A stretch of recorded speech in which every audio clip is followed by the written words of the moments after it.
विद्यार्थी मित्रांनो, आपण लेक्चर 2 मध्ये स्थिर आणि अस्थिर भांडवल पद्धतीच्या संदर्भात एक उदाहरण बघितलं होतं. त्याच्या नोंदी सुद्धा बघितल्या होत्या.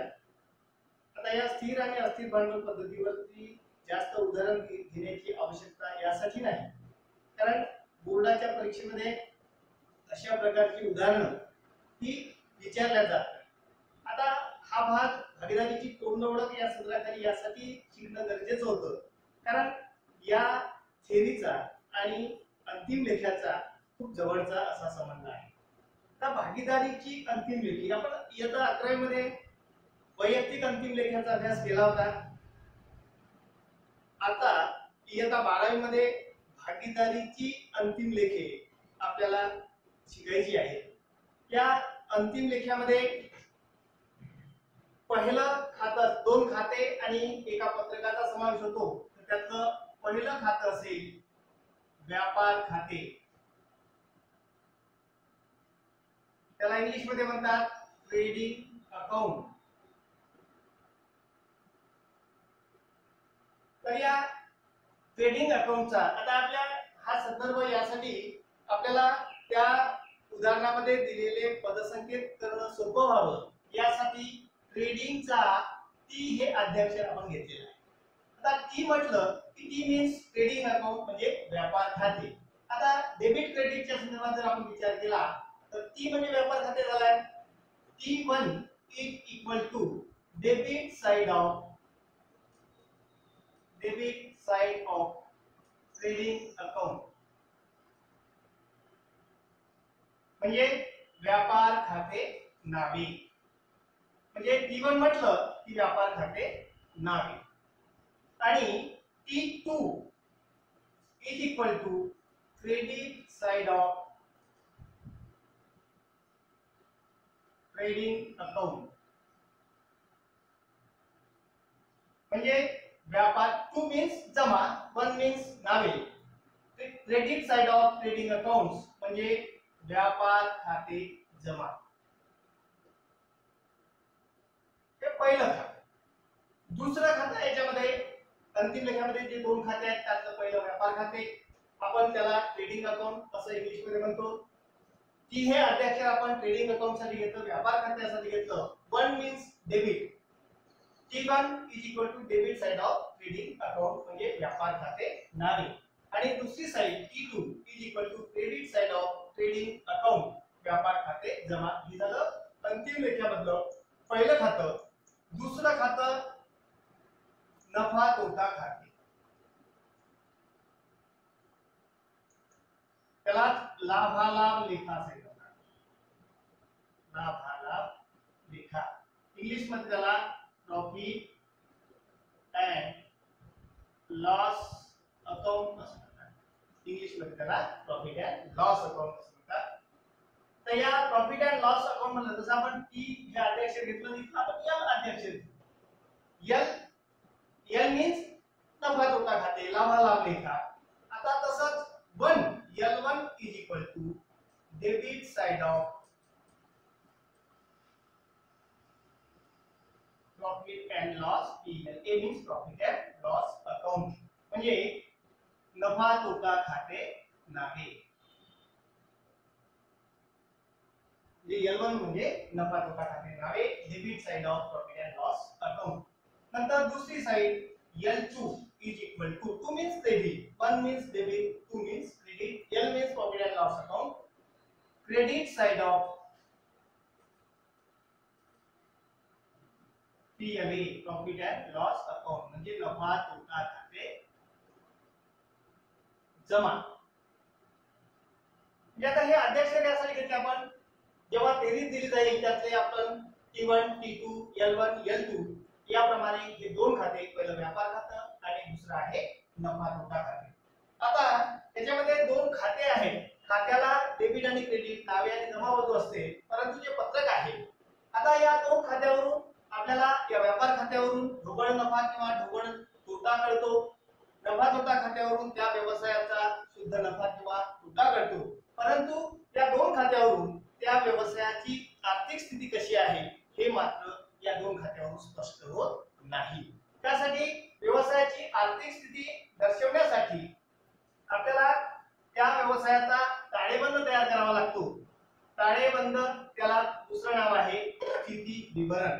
तिसरं हे पत्रक आहे. अंतिम लेखामधलं शेवटचा भाग ताळेबंद किंवा त्याला स्थिती विवरण असं म्हणतात. स्थिती विवरण इंग्लिश मध्ये त्याला म्हणतात बॅलन्स शीट. Balance sheet. तर या बॅलन्स शीट पदार्थाचं अध्यक्षर घ्यायचं बी. बी म्हणजे ताळेबंद. सगळं सरळ काय करायचं बी म्हणजे त्यात एक अध्यक्षर घेतलं बी म्हणजे ताळेबंद. आता याला हे पत्रक असल्यामुळे याला नावे आणि जमाबंदी नसेल, डेबिट आणि क्रेडिट साइड नसेल, तर याला देयता आणि संपत्ती बाजू असेल. पहिली साइड बी मीन्स ताळेबंद, one means liability side of balance sheet. म्हणजे B1 इज इक्वल टू ताळेबंद देयता. B1 म्हणजे काय ताळेबंद देयता. नंतर B2 दूसरी side assets side of balance sheet. ताळेबंद संपत्ती.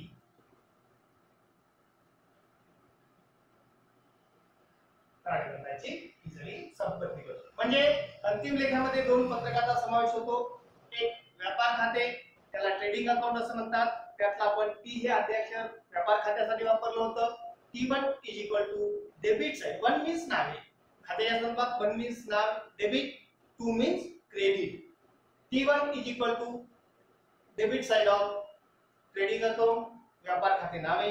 T2 is equal to credit side of trading account व्यापार खाते जमा. दुसरं खातं होतं नफा तोटा खाते. त्याला लाभालाभ लेखा असं म्हणतात. त्याला इंग्लिश मध्ये प्रॉफिट अँड लॉस अकाउंट असं म्हणतात. आता प्रॉफिट अँड लॉस अकाउंट मधलं हे अध्यक्षर एल आपण घेतलं. एल म्हणजे समजून जायचं नफा तोटा खाते. One means L1 is equal to debit side of profit and loss account जे नफा तोटा खाते नावे.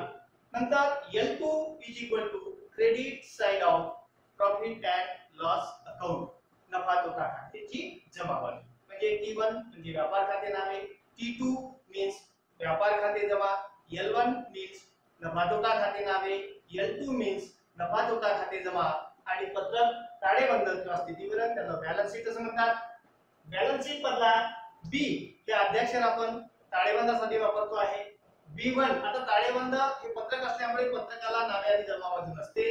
तर पत्रकाची पहिली बाजू B1 is equal to liability side of balance sheet ताळेबंदाची देयता. B1 म्हणजे ताळेबंद देयता आणि B2 is equal to assets side of balance sheet ताळेबंदाची ही संपत्ती बाजू असेल. तर या अंतिम लेखामध्ये दोन खाती आणि एका पत्रकाचा समावेश होतो आणि अंतिम लेखामध्ये हे ताळेबंद सर्वात शेवटी आपण तयार करतो आणि ताळेबंदाची देयता आणि संपत्तीची बेरीज जर सारखी असेल तर अर्थातच तुम्ही सॉल्व्ह केलेलं उदाहरण हे बरोबर आहे. आता आपण इयत्ता 11वी मध्ये त्या अंतिम लेखापर्यंत कसं पोहोचलो. डायरेक्ट आपण तुम्ही तर नाही घेतली. अंतिम लेखापर्यंत आपण कसं पोहोचलो. मागच्या वर्षी इयत्ता 11वीचं जे बुक कीपिंग अँड अकाउंटन्सीचं सिलेबस होतं ते पद्धतशीर होतं.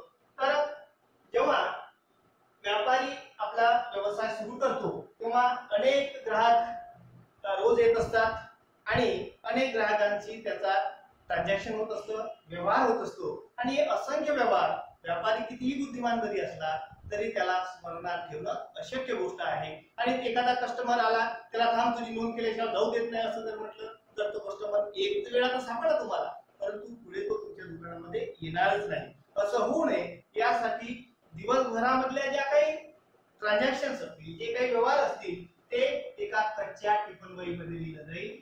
पहिला मुद्दा कच्ची टिपणं घ्यायची.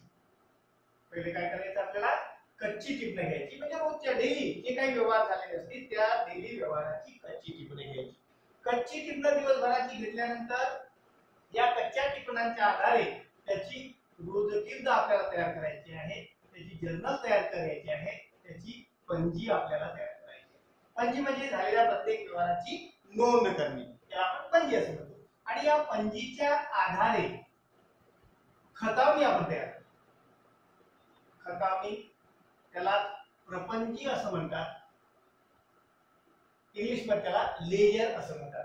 तर हे लेजर म्हणजे काय, तर हे लेजर आता साधारणतः दिवाळीच्या वेळेला व्यापारी एका पुस्तकाची पूजा करतात. ते लाल रंगाचं एक रजिस्टर असतं. लहान व्यापारी असेल तर ते बुक साईजचं असतं आणि मोठा व्यापारी असेल तर ते जाडं रजिस्टर असतं.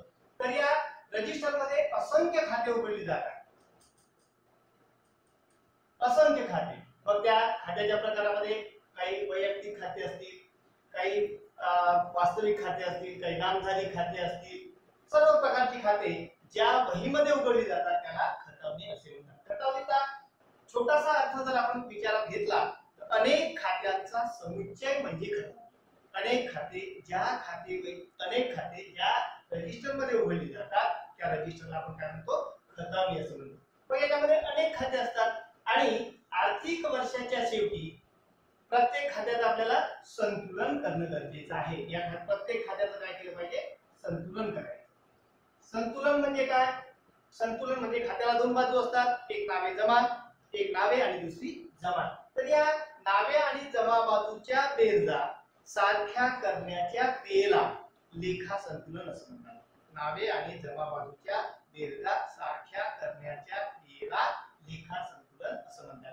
मग जी बाजू ते खातं असेल, खातं उघडल्यानंतर खात्यामध्ये काही डेबिट साइडला एंट्री असतील, काही क्रेडिट साइडला एंट्री असतील, तर जी बाजू जास्त आहे तेवढ्या रकमेने ते खातं बंद केलं जाते आणि मग त्या खात्यावर येणारी नावे बाकी किंवा जमा बाकी शोधून काढली जाते. मग संतुलन केल्यानंतर त्या खात्यावर असणारी नावे बाकी किंवा जमा बाकी आपल्याला, नावे बाकी किंवा जमा बाकी, बाकी म्हणजे शिल्लक, एक तर डेबिट बॅलन्स असेल किंवा क्रेडिट बॅलन्स असेल. तर या डेबिट बॅलन्स आहे असं केव्हा म्हणतात, एखाद्या खात्याची बघा नावे बाकी किंवा नावे शिल्लक, त्याला डेबिट बॅलन्स कशाला म्हणतात, एखाद्या खात्याच्या नावे बाजूची बेरीज त्याच खात्याच्या जमा बाजूच्या बेरजेपेक्षा जास्त असल्यास त्या खात्यावर नावे बाकी आहे असं आपण म्हणतो. म्हणजे जी खात्याची बाजू जास्त असेल ती त्या खात्यावर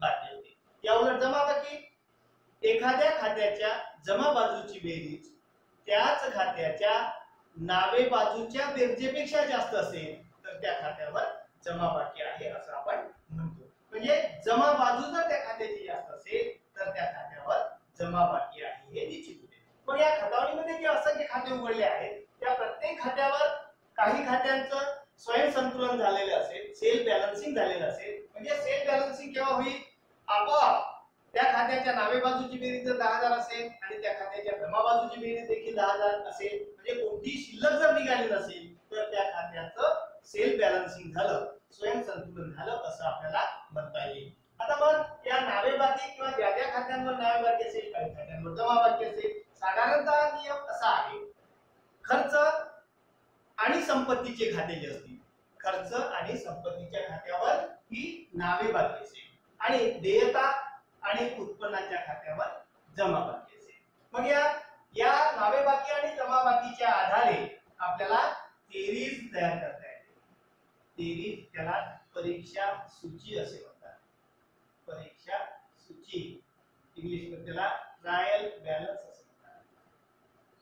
आता ही ट्रायल बॅलन्स केल्यानंतर ट्रायल बॅलन्स मध्ये काय करायचं, ज्या ज्या खात्यांवर नावे बाकी आहे, ट्रायल बॅलन्सला देखील दोन बाजू असतात, नावे बाजू आणि जमा बाजू. तपशील, नावे बाकी, जमा बाकी. तपशिलामध्ये त्या खात्याचं नाव लिहिलं जाईल, त्या खात्यावर नावे बाकी असेल तर त्याची अमाउंट नावे बाजूला लिहिली जाईल, त्या खात्यावर जमा बाकी असेल तर त्या खात्याची अमाउंट ही जमा बाजूला लिहिली जाईल. मग आता या ही समजा बेरीज असेल, बेरीज इथे तपशील असेल, नावे बाकी आणि जमा बाकी, इथे खात्यांची नावे, एखाद्या खात्यावर नावे बाकी असेल तर नावेला, जमा बाकी असेल तर जमाला, असंख्य खाते असतील तर मग सर्वात शेवटी नावे बाजूच्या बेरजे बरोबर जमा बाजूची बेरीज आपोआप सारख्या रकमेने बंद होते. बेरीज ही सारख्या रकमेने बंद होत असेल याचा अर्थ असा, सामान्यतः हा शब्द वापरला आहे, सामान्यतः बेरीज जर आपोआप जुळत असेल, बेरजेच्या डाव्या बाजूच्या बेरजेबरोबर बेरजेची जमा बाजू जर येत असेल, अशा वेळेला तुम्ही लिहिलेला जो जमा खर्च असेल तो जमा खर्च बरोबर आहे असा याचा अर्थ होतो. आणि जोपर्यंत उदाहरणामध्ये बेरीज दिली जात नाही, बेरीज पत्रक दिलं जात नाही, परीक्षा सूची दिली जात नाही, जमा खर्च, याला परीक्षा सूची म्हणजे काय, ऑब्जेक्टिव्ह मध्ये जर हा प्रश्न विचारला तर जमा खर्चाची परिशुद्धता पडताळून पाहण्याचे साधन म्हणजे बेरीज पत्रक. जमा खर्चाची परिशुद्धता म्हणजे जमा खर्च चूक आहे की अचूक आहे याची पडताळणी ज्या माध्यमातून होते, ज्या साधनाच्या माध्यमातून होते, ते साधन म्हणजे बेरीज पत्रक किंवा परीक्षा सूची होय.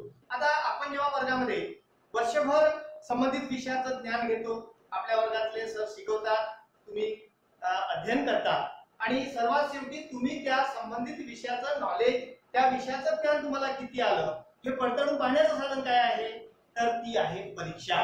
जोपर्यंत संबंधित विषयाची परीक्षा घेतली जात नाही आणि त्या विषयामध्ये तुम्हाला मिळालेले गुण जोपर्यंत पाहिले जात नाही, तोपर्यंत त्या विषयाचं आकलन झालं किंवा नाही हे तुमच्या संबंधित शिक्षकाला कळणार नाही. त्यासाठी परीक्षा घेतली जाते. अभ्यासासाठी परीक्षा, तर हे जमा खर्च जुळवण्यासाठी किंवा जमा खर्च किती चूक आहे, किती अचूक आहे हे तपासणी करण्याचं साधन जर तुमचं असेल तर त्याचं नाव आहे बेरीज पत्रक किंवा परीक्षा सूची.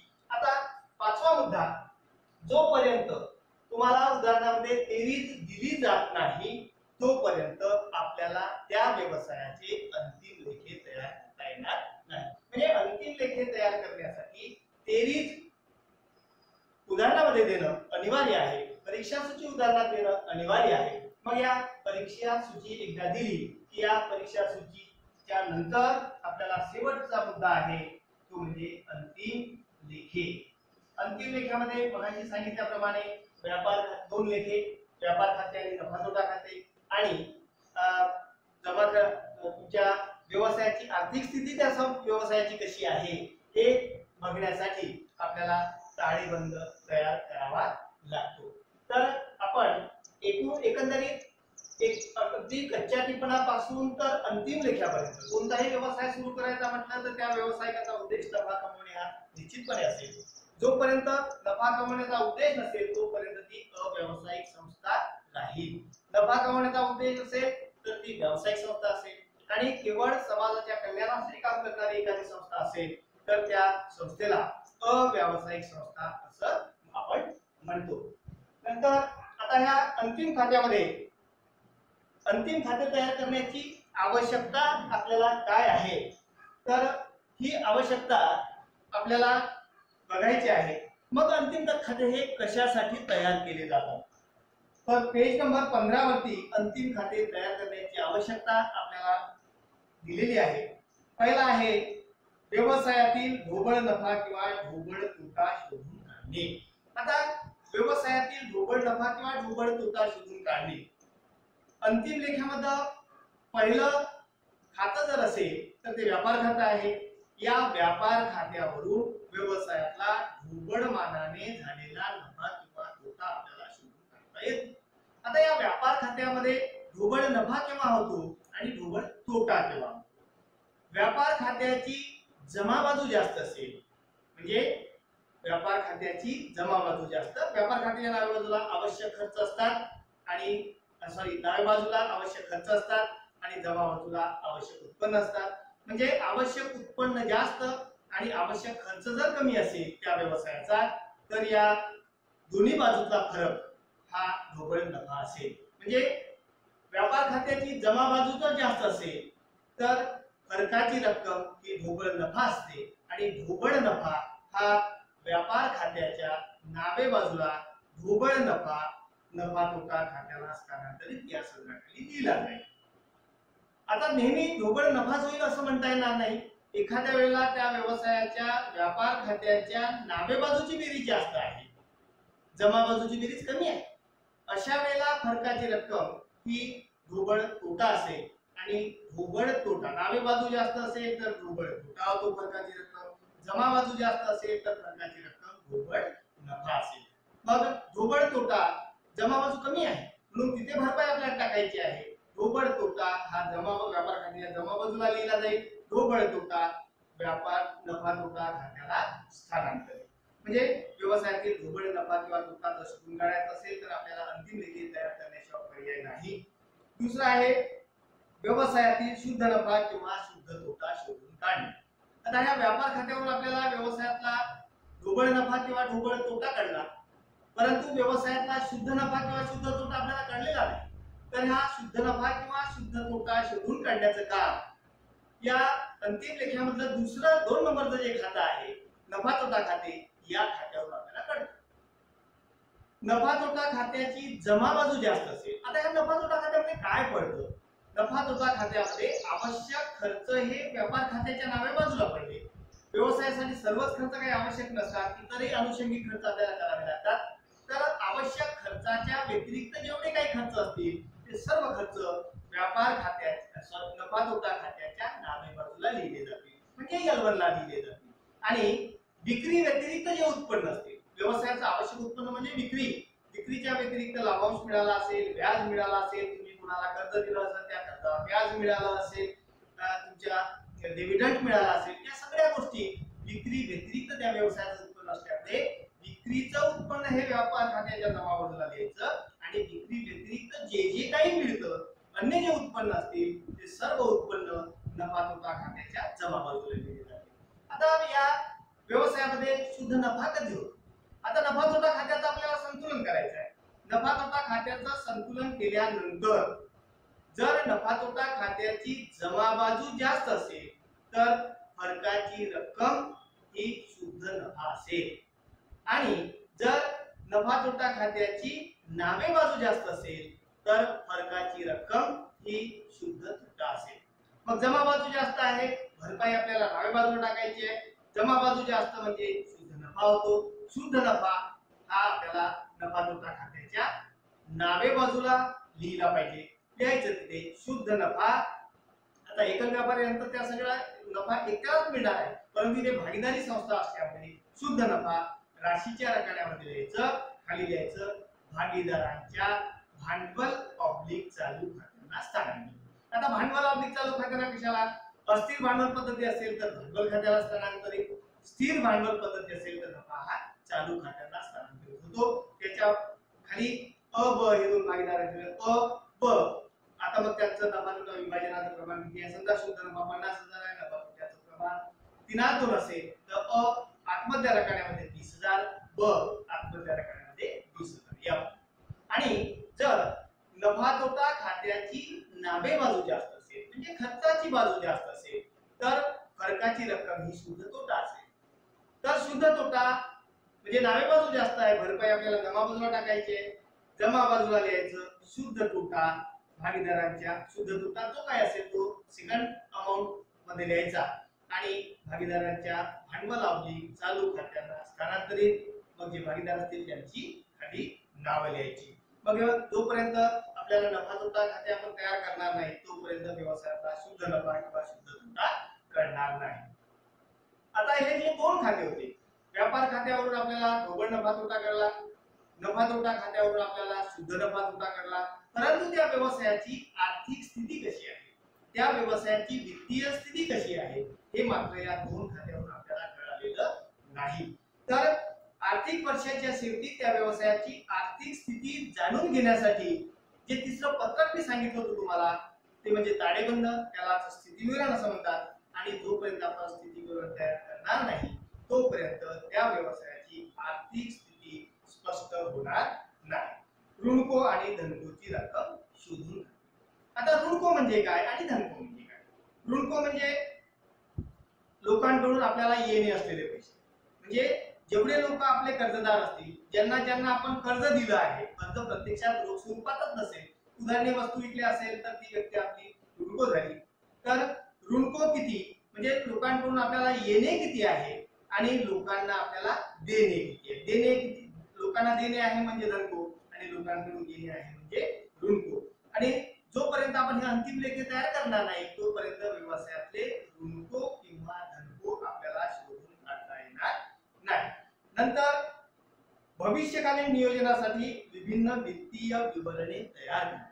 आता या अंतिम लेखामध्ये जे काही विवरण तयार झाली असतील त्या अनुषंगाने वेगवेगळी आयकर आकारण्यासाठी, इन्कम टॅक्स आकारण्यासाठी देखील आपल्याला या विवरणाचा, या पत्रकाचा उपयोग होऊ शकतो. वेगवेगळी वित्तीय विवरणे या अंतिम लेखाच्या माध्यमातून आपल्याला तयार करता येतील.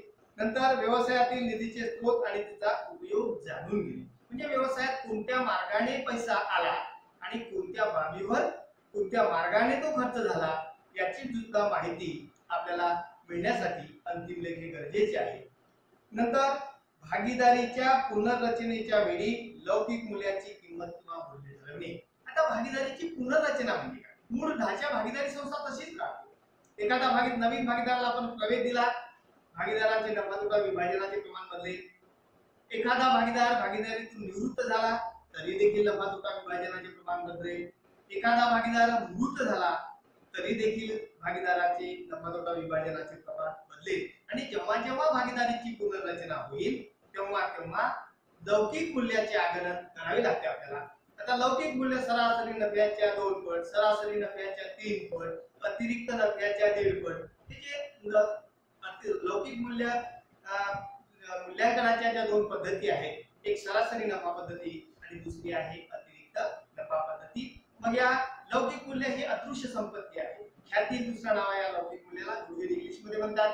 ही अदृश्य संपत्ती आहे, डोळ्याने दिसणारी नाही, परंतु तिचं अस्तित्व मात्र व्यवसायामध्ये जाणवत असते. तर या लौकिक मूल्याचं मूल्यांकन करण्यासाठी देखील आपल्याला अंतिम लेखे मदत करत असतात.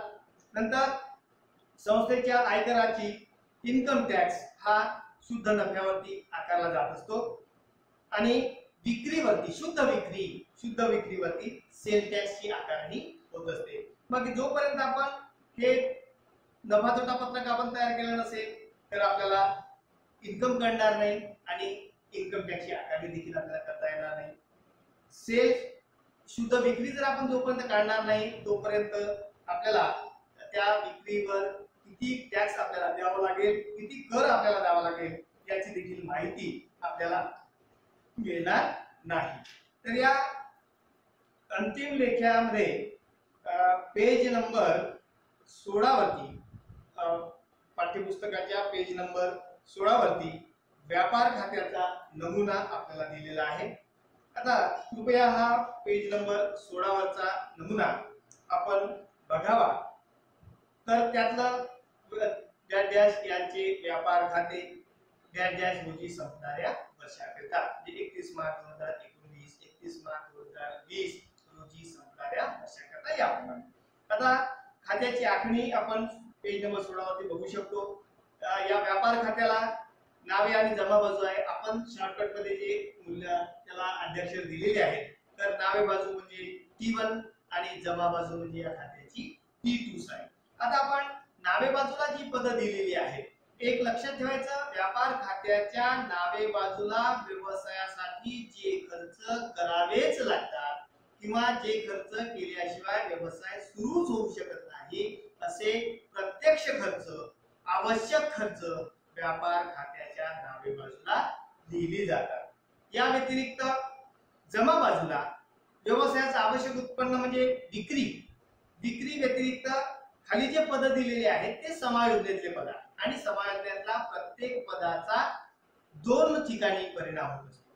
तेरजेमध्ये जे पद आहेत एका पदाचा एकाच ठिकाणी परिणाम होईल, परंतु समायोजनेमध्ये जी पद दिलेली आहेत त्या पदाचा किमान 2 खात्यावर आणि एक समायोजना 3 खात्यावर परिणाम करणारी आहे आणि एक समायोजना ही 4 खात्यावर परिणाम करणारी आहे. तर आपण सर्वप्रथम T1 साइडला जी पद आहेत त्या T1 किंवा व्यापार खात्याच्या नावे बाजूला दिलेल्या पदांच्या संदर्भात आपण विचार करू. पहिलं पद आहे, नावे बाजू बघा, पहिलं पद आहे प्रारंभन स्कंद, सुरुवातीचा शिल्लक माल. स्कंद म्हणजे शिल्लक माल, सुरुवातीचा शिल्लक माल, त्याला इंग्लिश मध्ये म्हणतात ओपनिंग स्टॉक. आता हा ओपनिंग स्टॉक नावे बाजूला का आला? वर्षाच्या सुरुवातीचा शिल्लक माल हा आवश्यक खर्च समजला जातो. आणि बघा जमा बाजूला अंतिम शिल्लक माल असेल, सवर्ण स्कंद हा जमा बाजूला, म्हणजे सुरुवातीचा शिल्लक माल हा व्यापार खात्याच्या नावे बाजूला का पडला? कारण सुरुवातीचा शिल्लक माल किंवा प्रारंभन स्कंद हा व्यवसायाच्या दृष्टिकोनातून आवश्यक खर्च समजला जातो, त्यामुळे आवश्यक सर्व खर्च हे T1 साइडला लिहिले जातात, म्हणून प्रारंभ स्कंद हा T1 ला दर्शविलेला आहे. नंतर खरेदी. आता जोपर्यंत आपण एखादा माल खरेदीच करत नाही तोपर्यंत आपला व्यवसाय सुरू होईल का? म्हणजे खरेदीवर आपल्याला केलेला खर्च हा आवश्यक खर्च आहे. कधी कधी आपण माल खरेदी करतो आणि आपल्याला पसंत न पडलेला माल किंवा दर्जा निकृष्ट असेल, कोणत्याही कारणास्तव खरेदीमधून आपण काही माल परत करतो. तर शुद्ध खरेदी शोधून काढायची असते आपल्याला. खरेदी केलेल्या मालातून परत केलेला माल आपल्याला वजा करावा लागेल आणि शुद्ध खरेदी